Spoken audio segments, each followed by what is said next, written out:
চোর, ডাকাত, ভূমিদস্যু 200 আসন প্রায় চূড়ান্ত। 2026 সালের সংসদ নির্বাচনকে সামনে রেখে বিএনপি তাদের 200 আসনের তালিকা প্রায় চূড়ান্ত করে ফেলেছেন। যদিও আনুষ্ঠানিকভাবে এখনো তারা ঘোষণা দেন নাই, কিন্তু দলীয় হাইকমান্ড বিভিন্ন সূত্র থেকে তথ্য সংগ্রহ করে বিগত 17 বছর যারা এলাকায় জনগণের পাশে ছিল, দলীয় বিভিন্ন কর্মসূচি পালন করেছে, যাদের নামে ফ্যাসিবাদী সরকারের সময়ে বিভিন্ন অজুহাতে মামলা দেওয়া হয়েছে, তাদেরকেই এই তালিকায় প্রাধান্য দেওয়া হয়েছে। কিছু কিছু প্রার্থী যদি আনুষ্ঠানিক সে ঘোষণা পায় নাই, তারপরেও তার নিজ নিজ এলাকায় নির্বাচনী কার্যক্রম আরম্ভ করে দিয়েছেন। এর কারণ হলো যে তাদের মূল প্রতিদ্বন্দ্বী হলো এবার তাদের দীর্ঘদিনের মিত্র জামাত ইসলাম।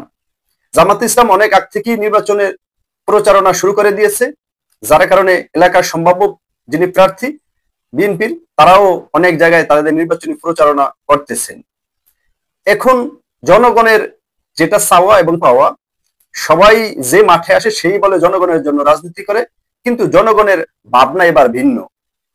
5ই আগস্ট শেখ হাসিনা সরকারের পতনের পরে সমস্ত দলই নতুন বাংলাদেশ বিনির্মাণের কথা বলে, নতুন ধারার রাজনীতি কথা বলে, নতুন বন্দোবস্তের কথা বলে। এই যে নতুন ধারা, নতুন বন্দোবস্ত, নতুন প্রজন্ম জেনজি বলা হয় যাদেরকে, তারা এবার বড় একটা অংশ ভোটার। তাদের চাওয়া পাওয়া, জনগণ সৎ প্রার্থী চায়, আদর্শবান প্রার্থী চায়। শুধু জনগণের ভাবনা হলো শুধু প্রার্থী সৎ হলেই হবে না, তার আশেপাশে যে সমস্ত লোকজন আছে তারাও সৎ হতে হবে। জনগণের ইচ্ছার প্রতিফলন হলো যে প্রার্থী যিনি এলাকার প্রার্থী দলের, তার প্রচারণায় চোর, ডাকাত, ভূমিদস্যু এ সমস্ত ব্যক্তি যারা আছে তারা স্থানীয়ভাবে নির্বাচনী প্রচারণা করেন। সম্ভাব্য প্রার্থীর সাথে তার নিজের ছবি দিয়ে ফেসবুকে প্রচারণা চালান। এইগুলো তারা খুব ভালো চোখে দেখে না।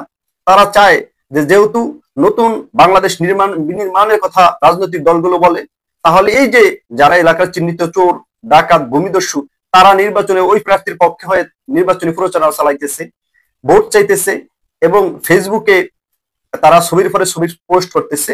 এতেই জনমনে আতঙ্ক এবং সন্দেহ যে আসলে নতুন বাংলাদেশ বিনির্মাণের কথা বললেও যদি প্রার্থী জয়ী হতে পারে, তাহলে পুরানো রাজনীতিতেই তারা ফিরে যাবে।